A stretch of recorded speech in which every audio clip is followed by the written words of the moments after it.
When I heard about metal printing the first time, my first thought was, okay, how could this ever work under serious conditions for industrialization? HP metal jet technology is really a game changer. So the goals for the collaboration is to succeed in short-term, mid-term and long-term aspects. So in short term we would like to achieve the producibility of cosmetic parts. In mid-term we would like to produce parts to increase functionality, and in long term produce structural parts to increase weight saving and to increase crashworthiness and other functions for our properties.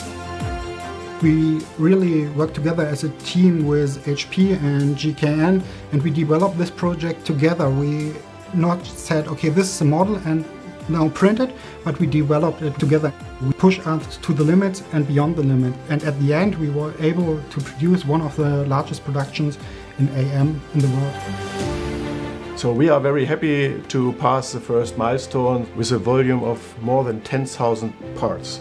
And we did it within 4 weeks. And this is a complete new story. The industrialization of AM technologies now is really ready to go live to mass production. Metal jet technology can really be a game changer for automotive industry.